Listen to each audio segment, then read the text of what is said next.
Hello everyone, my name is Adela Miller, I'm 34 years old, and 3 months ago, I stood outside my own sister's wedding while 500 guests celebrated inside a ballroom I wasn't allowed to enter. What Clarissa didn't know, what she couldn't imagine, was that the small envelope I left at the reception desk that night wouldn't just shatter her perfect evening. It would collapse the image she'd spent years polishing, unravel her reputation in front of the very investors she worshipped, and expose the truth she'd spent most of her adult life denying. The sister she erased was the one holding all the cards. Before I tell you what was inside that envelope, and why Clarissa tried to call me 47 times in 20 minutes, I want to pause for a moment. If stories about self-worth, family betrayal, and setting boundaries with toxic relatives resonate with you, please like this video, subscribe, and tell me where you're watching from. I genuinely love seeing how far these stories travel, and how many of you have lived through something similar. Now, let me take you back to the moment everything changed between my sister and me. The Plaza Hotel on Fifth Avenue looked unreal that evening. Golden light spilling over the marble floors, crystal chandeliers scattering reflections like broken stars across the lobby. A string quartet was warming up inside the grand ballroom, their music drifting out to where I stood smoothing the hem of my simple black cocktail dress. It wasn't expensive, just a $200 find from a mid-season sale. But I thought it was elegant enough. At least I did. Until the other guests started streaming past me. Designer gowns shimmering under the chandeliers, custom tuxedos, women with diamonds catching every shard of light, men discussing venture funds and new tech valuations as casually as weekend plans. These weren't just guests. They were Clarissa's new orbit. Tech executives, private equity partners, polished couples who measured each other's worth in stock grants and square footage. Name, please? The woman at the check-in desk wore a sleek headset and held an iPad, her corporate smile unwavering. Adela Miller, I'm the bride's sister. She typed, paused, swiped, then swiped again. Her smile dimmed just enough for me to feel something slip inside my chest. Could you spell that? I spelled my own name like I was reciting a confession. She searched again, then looked up, confused. I'm so sorry, Ms. Miller, but I'm not seeing your name here. Maybe you're listed as a +1? No. I opened the email on my phone. I RSVP'd directly, confirmed for 2 months ago. She bit her lip. Behind me, guests waiting to check in grew restless. She asked me to step aside while she called the coordinator. But I already knew. Clarissa never made administrative mistakes.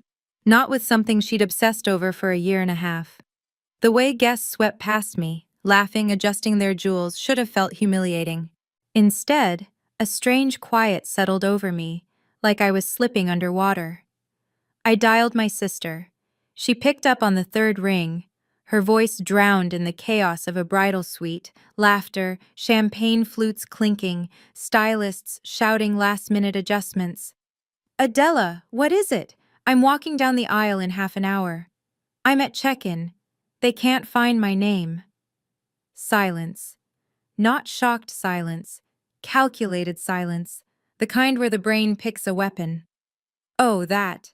Her tone sharpened, cooling like metal left in winter air.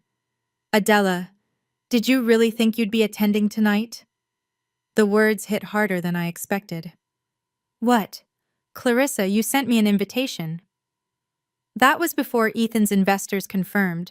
Do you understand who's here tonight? People who shape markets. People whose weekend homes are bigger than most primary residences. I can't have my underperforming sister mingling with them, talking about your little real estate side gig. It's not the image we're presenting. My throat tightened. Clarissa, I've been in real estate for 8 years. Playing with house showings isn't a career, she snapped softly. Look, I need you to understand this is about Ethan's future, our future. A 34-year-old single woman who can barely cover rent doesn't fit the circles we're stepping into. She said it plainly, coldly, like a business decision. Behind me, a woman in a sculpted emerald gown brushed past, her perfume sharp and expensive. Somewhere inside the ballroom, 500 people would watch my sister marry a man who required everyone around him to look a certain way. "Do you understand now?" Clarissa asked. I inhaled slowly. "I understand perfectly." "Good. We can do lunch next month when things settle." I hung up. My hands didn't shake. My voice didn't crack. Maybe that was the moment, right there in the center of the plaza's glowing lobby, when I finally realized my family had written a version of me that wasn't true anymore, and hadn't been for a long time. I reached into my clutch and pulled out the small cream envelope. Not the one with the $500 I had once planned to give her. This one held something far more powerful. I walked back to the desk and handed it to the coordinator. "Please make sure Clarissa gets this." After the ceremony, during the reception, the timing matters. She nodded, confused, and then I turned away from the warm light spilling out of the ballroom and walked down the front steps of the plaza and into the cool October air, the sounds of the city folding around me, horns, laughter, the distant rush of traffic on Fifth Avenue. Behind me, the hotel glowed like something out of a dream I was no longer invited to be part of. It should have hurt more than it did. But the truth was, this wasn't the first time Clarissa had quietly edited me out of her life. Tonight was just the first time she'd done it in a way that was impossible to ignore. As I crossed the sidewalk, my mind drifted back over the last 8 years, to when I first left my respectable corporate accounting job and walked into real estate with nothing but a license, a few contacts, and a stubborn belief that I could build something on my own. "You're throwing away your degree," Clarissa had said then, fresh out of her MBA program, already practicing the polished confidence she would later weaponize. "Real estate is for people who can't handle actual careers." My parents hadn't argued with her. At family dinners, their attention naturally gravitated toward Clarissa. Her marketing campaigns, her fast promotions, her strategic thinking. She'd talk about landing big-name clients and six-figure bonuses, while I quietly pushed mashed potatoes around my plate, wondering how many of the properties I'd just closed would end up on some balance sheet she'd brag about. "And how's the house selling going, Adela?" my mother would ask, her tone light, as if she were asking about a hobby. "Good," I'd answer, keeping my voice neutral. I never mentioned the luxury listings, the off-market deals, the trust some high-net-worth clients had already started placing in me. Fine wasn't enough for Clarissa. "Fine isn't thriving," she'd say, almost dismissively. "When Ethan's company goes public, we'll be set. You should really think about your future, Adela. Showings and open houses aren't a retirement plan. There's a particular kind of exhaustion that comes from constantly having to prove you're not failing just because your life doesn't look like someone else's checklist." At some point, it becomes easier to stop explaining and let people believe what they want. So I stopped talking. I didn't tell them about the Riverside deal I helped structure, or the development project in Chelsea, or the fact that the little side gig they mocked had started generating numbers that would have surprised them. I knew what would happen if I tried. They'd either find a way to minimize it, or worse, turn it into another metric to use against me. The second sign that I'd become invisible to my own family was subtler, but it stung more. Clarissa got engaged to Ethan last year, and I found out the same way thousands of strangers did. A perfectly staged picture of her hand on Instagram, diamond ring catching the sunlight, captioned with a tidy little hashtag about saying yes. By the time I called to congratulate her, the moment had already been sliced, filtered, posted, and consumed. "Oh, Adela, it's been chaotic," she'd said, breathless and distracted. "You know how it is." Except I didn't know how it was. I wasn't engaged. I was 34 and single, renting an apartment whose lease I paid for entirely on my own, building a career that didn't fit neatly into the narrative my family liked to tell about success. The group chat for wedding planning started without me.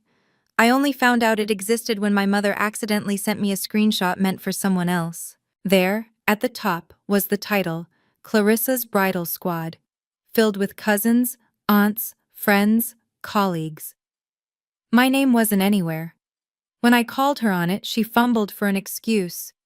"Oh, honey, We didn't want you to feel bad. You know, since you're not married, you don't really have experience with this stuff. This stuff? As if centerpieces and venues were advanced skills you unlocked only after receiving a ring. Then came the bridesmaid selections. Clarissa chose 3 college roommates, Ethan's sister, and 2 cousins I barely saw. When one of our aunts asked why I wasn't on the list, Clarissa laughed. Adela's not really the bridesmaid type, she'd said lightly. She's more comfortable behind the scenes. Behind the scenes. That was the story they preferred. Adela, who didn't quite fit on the stage, who looked better blurred into the background. The single sister who ruined the symmetry of couples' photos. But the moment that should have warned me about tonight happened just last month. Clarissa posted a long, emotional tribute. A carousel of photos dedicated to the women who carried me to the altar. She thanked her mentor, her favorite yoga instructor, her hairstylist, colleagues, friends from summer internships, women she barely knew 5 years ago. My name never appeared. It was like staring at a family portrait and realizing someone carefully cropped you out, not by mistake, but by design.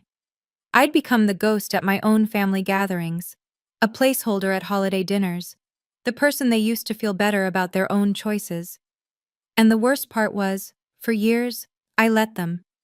I smiled through the digs.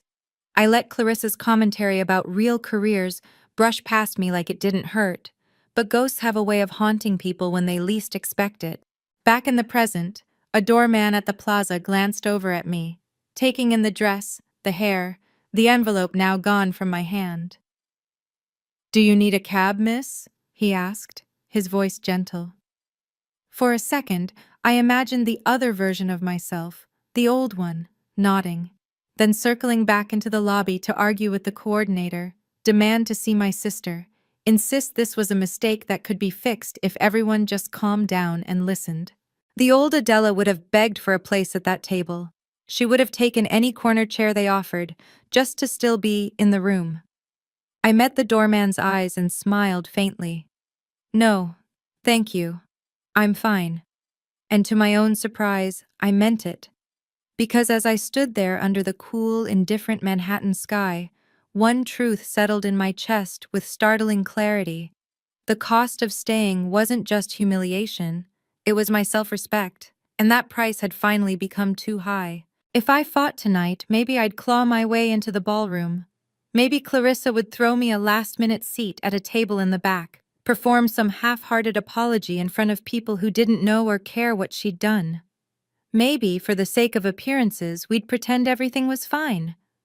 But I knew the story she'd tell afterward, that I'd made a scene, that I'd come uninvited, that once again I'd proven why I didn't belong in her carefully curated world. I pulled out my phone. A message from my mother sat on the screen, sent just 3 minutes earlier. "Where are you? Ceremony starting soon." My fingers hovered over the keyboard, then typed slowly, deliberately. "Clarissa uninvited me. I'm going home." The 3 dots appeared, disappeared, appeared again. Then finally, there must be some misunderstanding. There wasn't. For the first time in years, everything felt brutally, painfully clear. I slipped my phone back into my clutch, turned my back on the glittering windows of the Plaza Hotel, and walked toward the city lights. Some bridges, I realized as my heels clicked across the pavement, aren't meant to be repaired. They're meant to burn. Now, I wasn't walking away from just a wedding. I was walking away from a story my family had written for me, a story where I was always the sister who didn't measure up, the one who floated on the edges of every celebration, the one they could safely underestimate because it made their own lives shine brighter. What they didn't know was that I had stopped believing in that version of me a long time ago. I made my way down Fifth Avenue, the night alive with the restless hum of Manhattan. The further I walked from the plaza's bright facade, the lighter I felt, as if some invisible weight was finally sliding off my shoulders. My phone stayed silent in my hand. The ceremony must have started. No one was checking their screens now.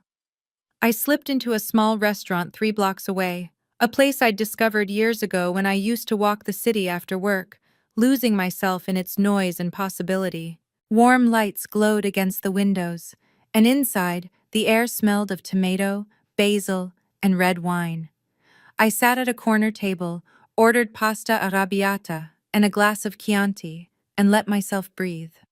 Somewhere across the street, inside a gilded ballroom, my sister was floating down the aisle in a $30,000 gown, preparing to marry a man whose entire world revolved around power, reputation, and appearances.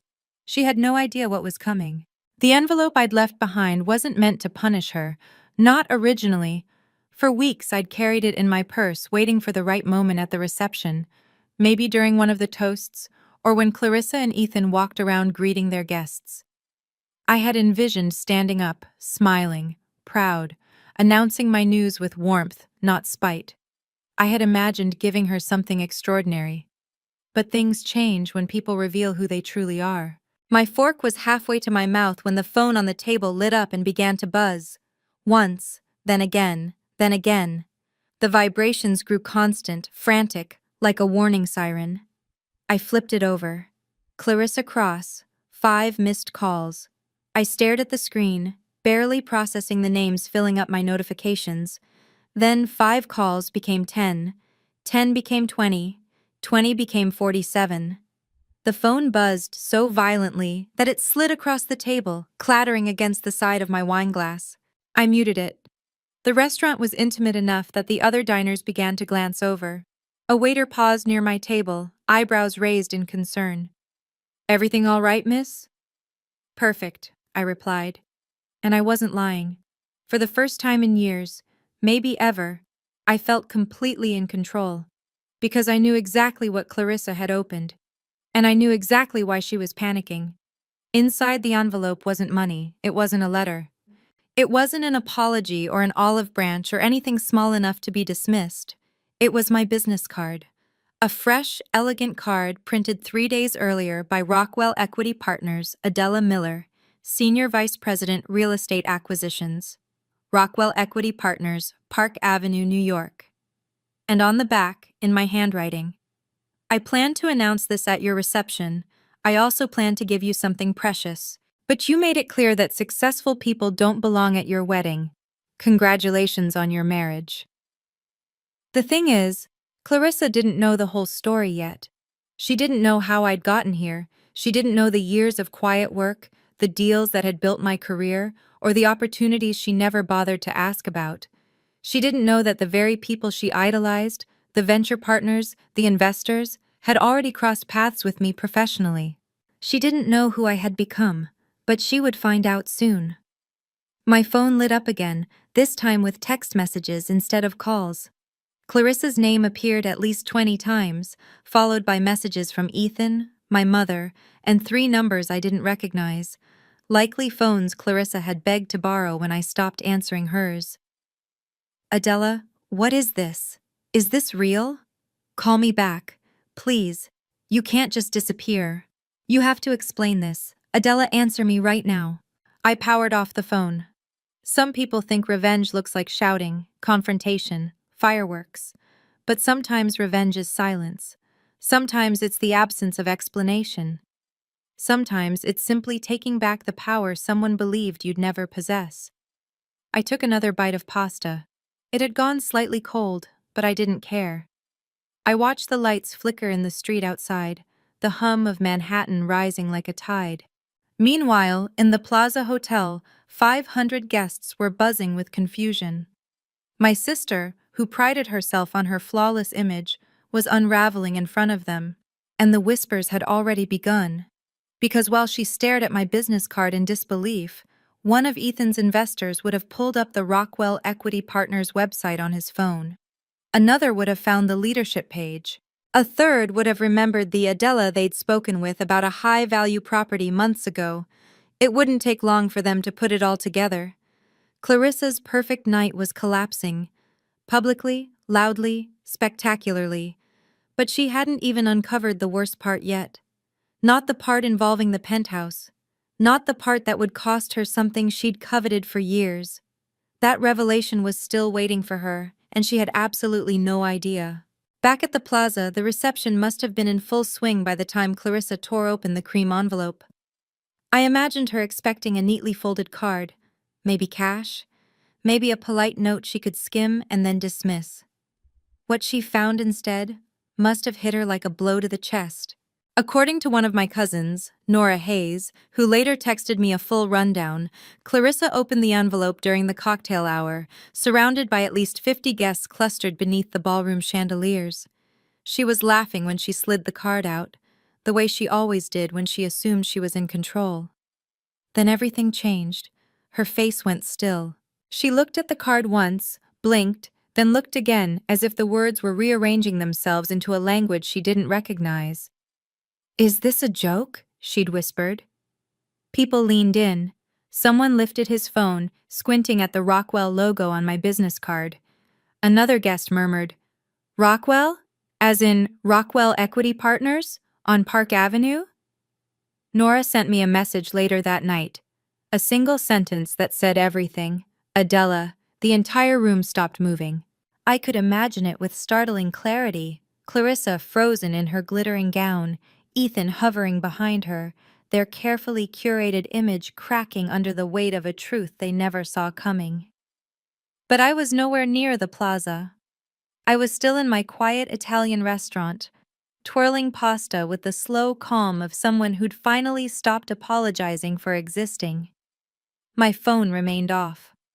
The world outside carried on. And somewhere inside that tower of mirrored walls and velvet curtains, my sister was scrambling to salvage a reputation that was evaporating by the second. Nora told me later that the first wave of disbelief swept through the guests like a ripple across water. Senior Vice President? At Rockwell? No, that can't be right. Clarissa said her sister sells houses. And a man standing near the bar, one of Ethan's major investors, tapped his screen and said, "Hold on. Isn't this the same Adela who handled our Tribeca property file last spring?" Another chimed in, "I think she was copied on our Chelsea proposal last year." A third, "Rockwell's been expanding their luxury acquisitions division. This actually tracks." Half the ballroom pulled out their phones. By the time they reached the Rockwell leadership page, with my photograph, my bio, and the official announcement of my appointment 3 days earlier, Clarissa had gone pale. Ethan had taken the card from her hand, reading it over and over, like he couldn't make the words stay still. Guests had started whispering openly now. Not about the flowers, not about the champagne, not about the $200,000 wedding. They were whispering about me, about the sister Clarissa hadn't invited, the sister she'd labeled unsuccessful, the sister she'd tried to hide.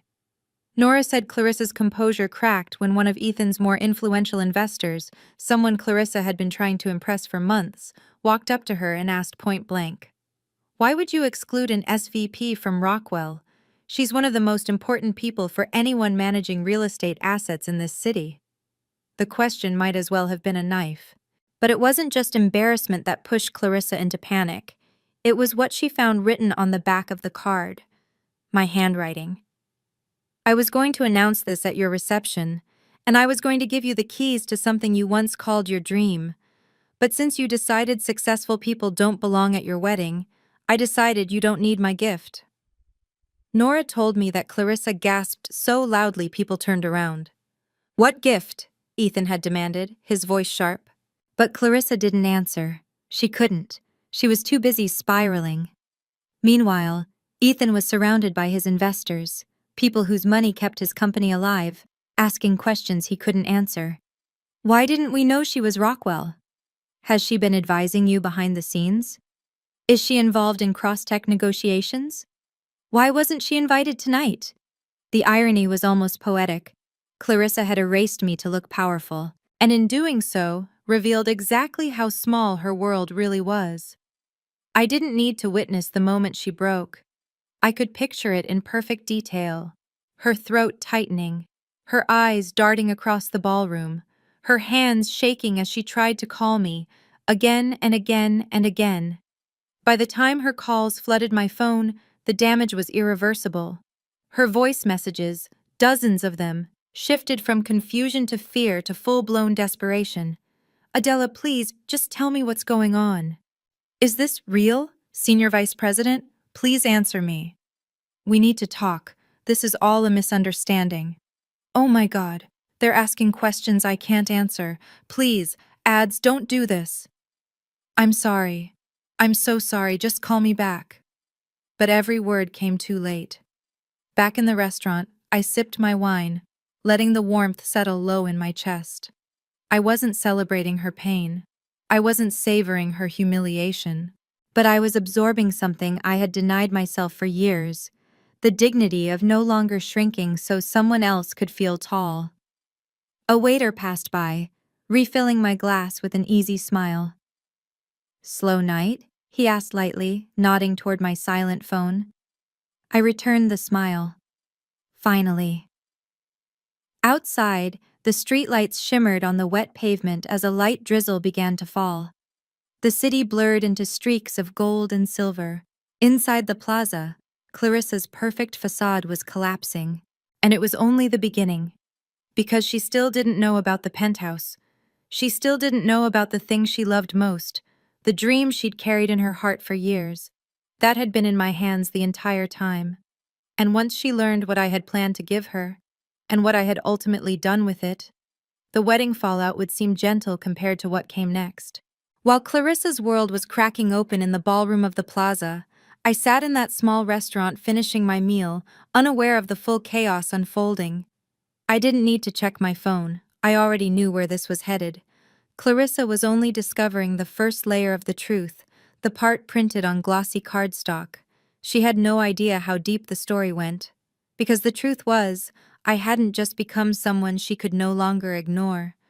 I had become someone she never truly knew. 6 months before her wedding, on a quiet Tuesday morning, I was showing a cramped two-bedroom in Queens to a young couple. The air smelled faintly of old carpet and paint thinner.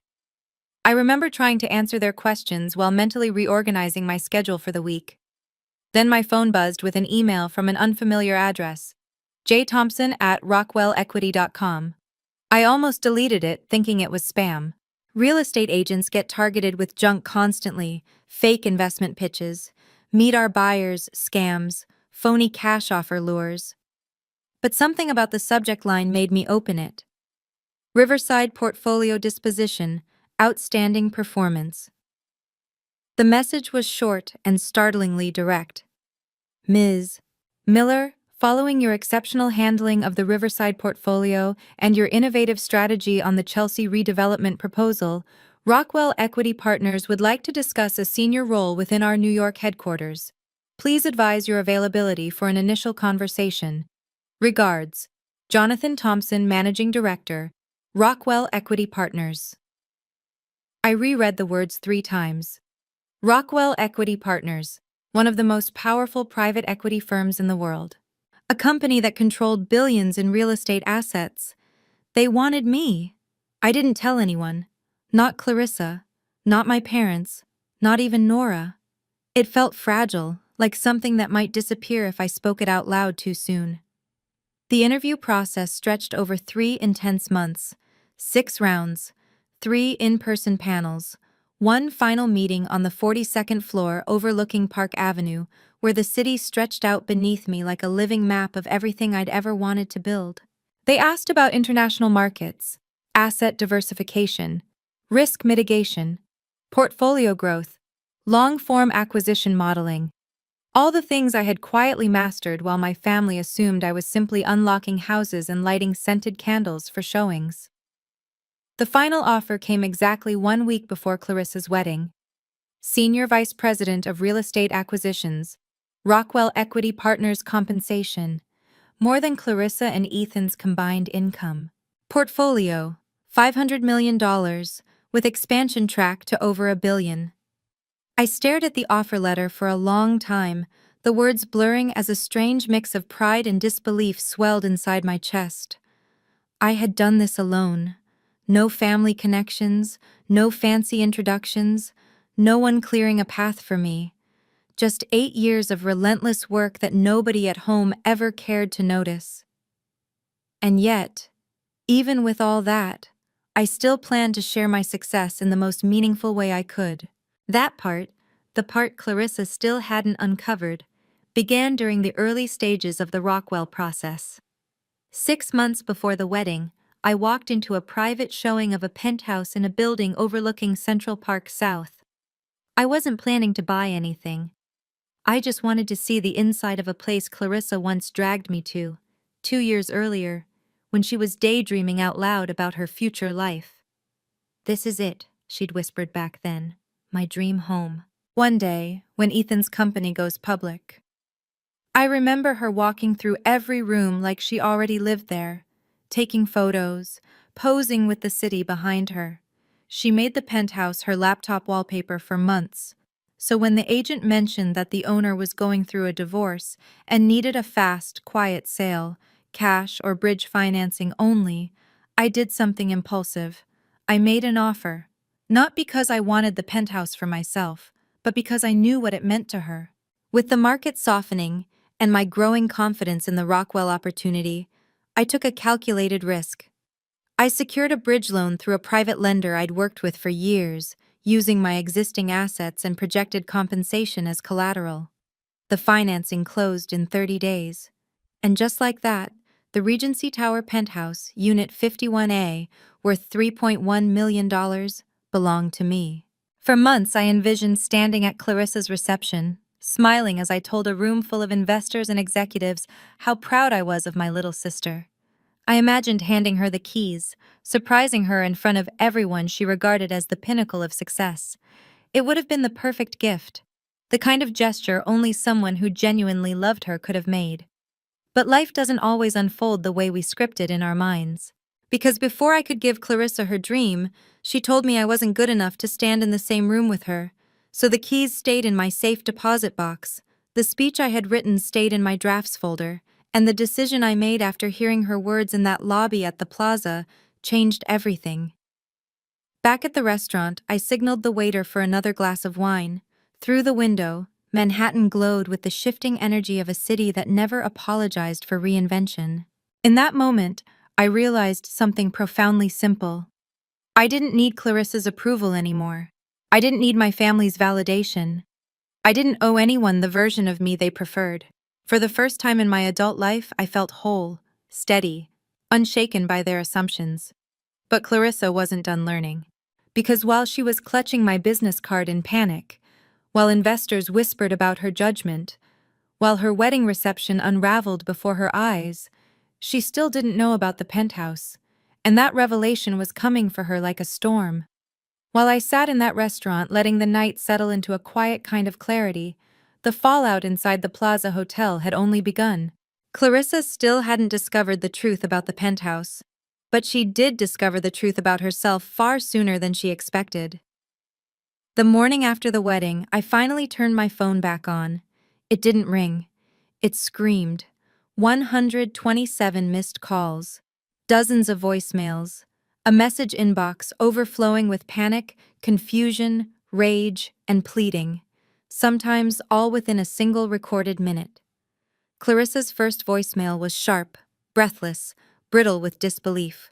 "Adela, what kind of joke is this? Rockwell? Senior Vice President? Just call me so we can clear this up, right now."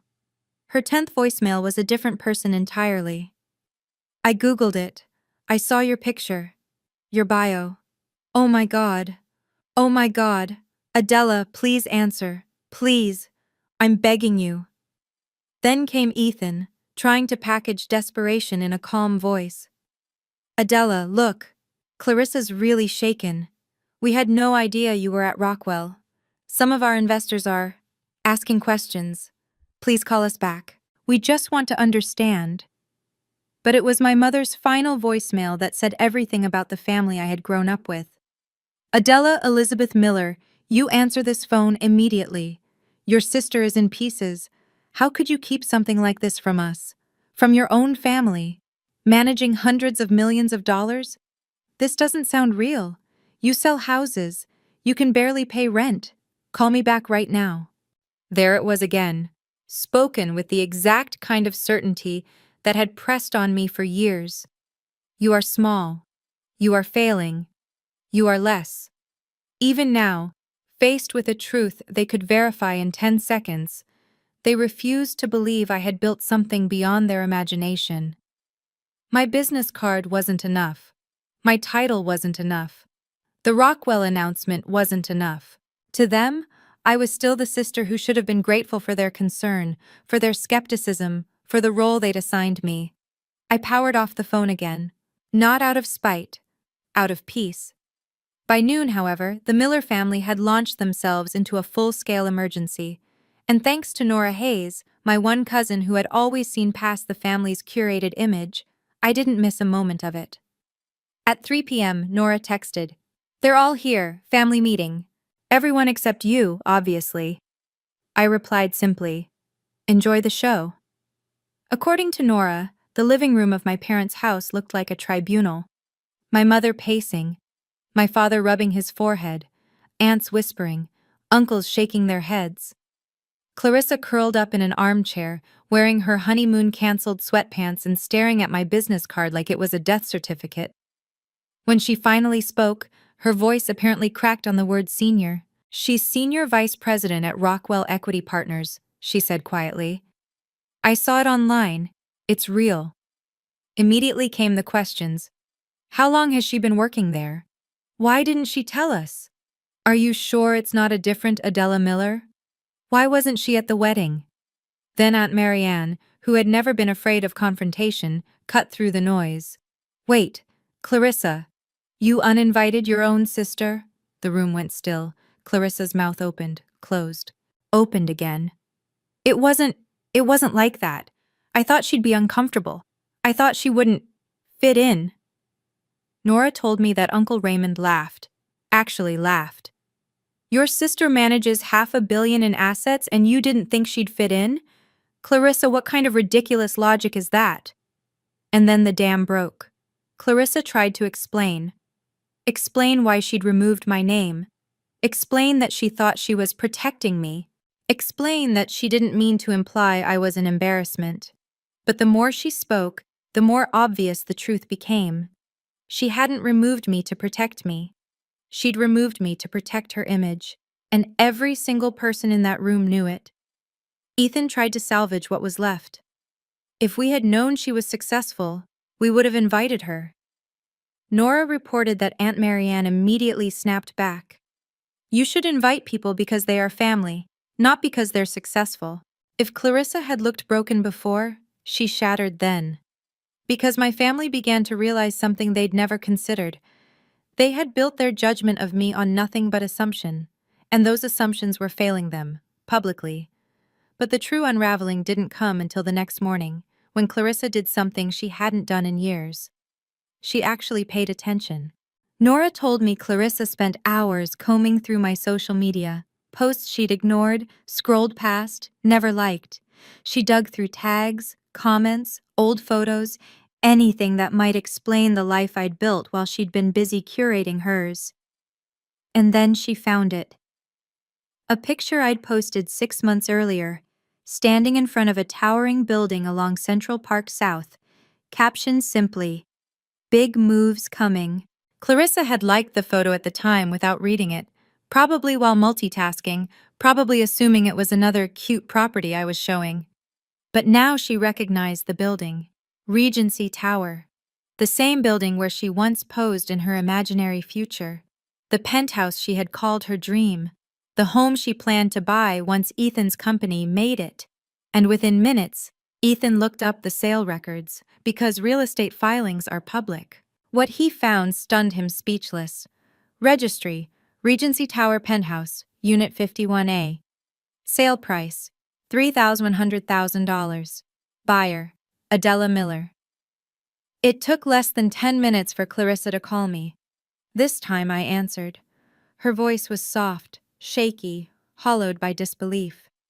"You bought it?" "I bought an apartment," I corrected. "Your dream home only existed in your imagination." "You knew I loved that penthouse," she whispered. You knew it was mine." Ooh. "It was never yours, Clarissa," I said calmly, "but it was going to be my wedding gift to you." Silence exploded in her breathing. She made a strangled sound, half gasp, half sob.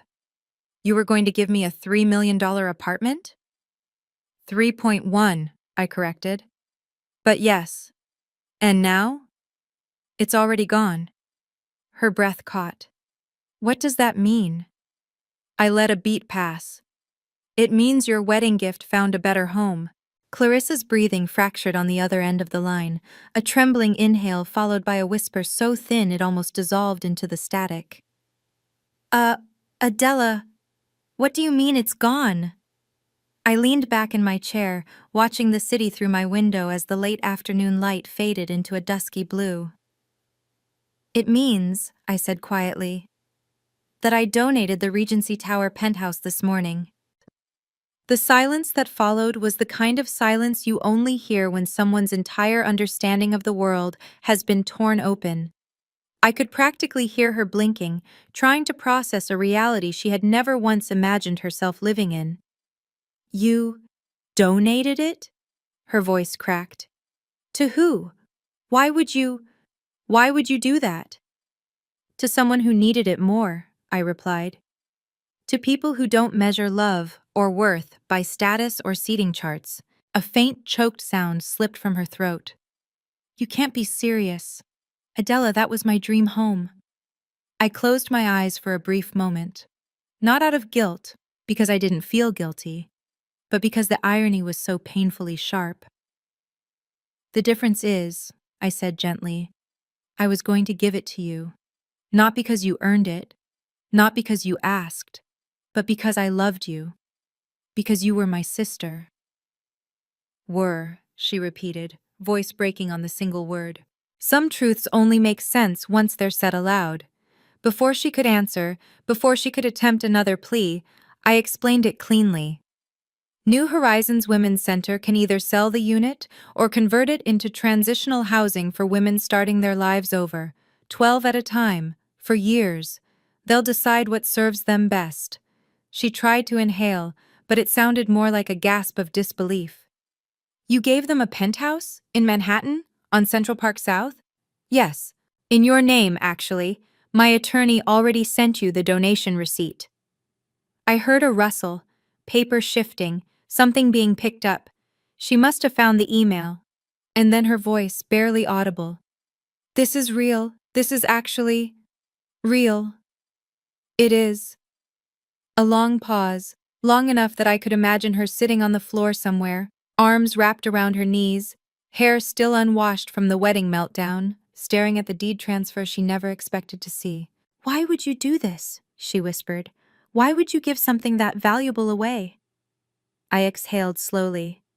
Because that penthouse was meant to be a celebration of love. A celebration you decided I didn't deserve to witness. I wasn't going to turn a gift into a weapon. I'm giving it to people who need stability, not perfection. She sobbed, quietly, almost carefully, like she was trying not to let the grief spill too loudly. I was wrong, Adela. I was so wrong. I didn't mean to hurt you.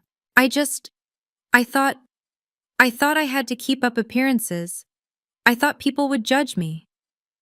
They did, I said softly. But not for the reasons you think. Another breath, a fragile one. Can we fix this? No, I said. Not cruelly, not sharply. Just honestly. Some things can be repaired. Others can only be understood. She didn't respond, but her breathing told me everything. Shattered pride, swallowed tears, the weight of losing something she had never truly possessed. I love you, Clarissa, I added quietly, but I can't carry the version of me you built in your head. Her voice came out as a whisper scraped thin. Please don't hang up. I have to. And for the first time in my life, I hung up on her. The next hour unfolded predictably. Clarissa tried calling again, then Ethan, then my mother, then my father, whose voicemail began with a frustrated, "This is outrageous," and ended with something halfway between confusion and resignation. I didn't answer any of them, because my life wasn't theirs to debate anymore. The following morning, while Clarissa drowned in the consequences of her choices, I sat in a conference room at Rockwell Equity Partners, signing the final documents confirming the donation. Elena Ruiz, the director of New Horizons, looked at me like she was witnessing a miracle. "Ms. Miller," she said, her voice thick with emotion, "this gift will keep our program running for years. You have no idea what this means for the women we serve." "I do," I answered gently, "because I know what it feels like to rebuild your life without anyone believing in you." Elena squeezed my hands, eyes glistening. 43 women have already gone through our transitional program because of your previous support. This changes everything. I nodded. A quiet, steady warmth spread through my chest. The kind that wasn't loud or triumphant, just true. And outside the glass walls of Rockwell's building, Manhattan buzzed with its usual urgency. The city didn't pause for me. It didn't need to. Because I wasn't chasing validation anymore. I wasn't trying to prove my worth to a family that never saw it. I was building something new, something real, something mine. What Clarissa had lost wasn't the penthouse. What she lost was the last version of me who would ever wait for her to see my value. And that loss, much more than $1 million property, was finally beginning to hit her. Clarissa didn't fade quietly into the background. She crashed. In the days following the donation news, the Miller family text chain turned into a wildfire of blame, shock, excuses, and denial. Everyone had an opinion, except the one person they needed to listen to, me. I muted the thread and focused on my work, on the massive transition Rockwell was guiding me into, on meetings that actually mattered. But Nora kept me updated whether I asked or not. 2 cross-tech investors pulled out. Ethan's board called an emergency meeting. Clarissa hasn't gone to work all week. Your mom says this is just a misunderstanding, which is hilarious. I let each message land softly, not clinging to any of them. They weren't my storms to carry. 3 weeks after the wedding, Nora texted, "She's coming to Rockwell. She found the building." As if on cue, my assistant Marcus knocked on my office door. "Ms. Miller? Security says a woman is in the lobby insisting she's your sister. She's asking for 5 minutes." I glanced at the monitor showing the feed from downstairs. Clarissa stood there beneath the vaulted ceiling of Rockwell's lobby, dwarfed by the marble, wearing a blazer that looked a little too crisp, like she'd ironed it through tears. Her hair was pulled back hastily, her makeup barely concealing the sleepless nights etched beneath her eyes. She looked small. Not physically, but in the way someone looks when their world has stopped turning and they're trying to pretend it hasn't. I didn't hesitate. "Tell security she doesn't have an appointment." Marcus nodded, unfazed. Rockwell trained its employees well in the art of boundaries. I watched Clarissa's reaction on the screen as the guard delivered the message. She tried again, gestured toward her phone, pointed at the elevator. Then, slowly, her posture deflated. My phone rang. I let it go to voicemail. Then came the notification. One new email. From Clarissa Miller. Her message was long, unsteady, but honest in its own fractured way. She apologized. She begged. She promised to change. She insisted we were sisters, and that had to mean something. So I wrote back. Not to punish, not to retaliate, but to state a truth I had waited years to speak. Boundaries are not punishments. They are decisions. You made one on your wedding day. I am making mine now. Do not come to my office again. I watched her read the email through the lobby monitor. Her shoulders dropped. Her hand covered her mouth. She turned away, walking slowly toward the revolving doors. That was the last time she tried to reach me in person. The family kept trying for months, but their urgency no longer pierced anything inside me. The penthouse had been donated. My new portfolio had grown to over $1 billion. And my life, my quiet, steady, hard-earned life, was moving forward. In that space of calm, something unexpected blossomed. Daniel Hart. We'd met briefly during a joint development review months earlier, but now our paths crossed again. He was sharp, empathetic, with a kind of quiet confidence that didn't need to shout to be felt. He saw me, not the version my family projected, Not the one Clarissa denied, but the woman who had fought her way to where she stood. And I let myself be seen, for the first time in a very long time. A year passed, the seasons changed, the city changed, I changed. I now had a new office, executive vice president, corner suite on the 53rd floor, with a view that stretched from Central Park to the Hudson. Some mornings I would arrive early just to watch the sunrise paint the skyline in gold. One morning, Marcus knocked. "Ms. Miller, Ms. Ruiz is here to see you." Elena Ruiz stepped inside, glowing. "Adela," she said, "I wanted to tell you in person. The Regency Tower penthouse sold yesterday for $3.2 million. The market jumped. That's 7 years of operating costs. 7 years of shelter, training, safety, and hope." I felt something deep and warm settle in my chest. "How many women so far?" I asked. 43, and counting." After she left, I stood by the window, watching the city pulse with life below. Somewhere out there, Clarissa existed, still married to Ethan, still working, still curating her life into neatly filtered snapshots. But she was quieter now, her world gentler. I knew because a letter arrived from her last week. Not a text, not an email, an actual handwritten envelope. Her handwriting trembled across the page. "Adela, I lost something bigger than the penthouse. I lost my sister. I see that now. Success isn't an address or an invitation list. It's becoming someone worth celebrating. I wasn't that person. I understand if you never reply. I just need you to know, I finally see you." I didn't respond, but I kept the letter. Not because I wanted reconciliation, not because forgiveness demanded a return, but because it proved that even the people who once tried to shrink you can learn to see what was always there.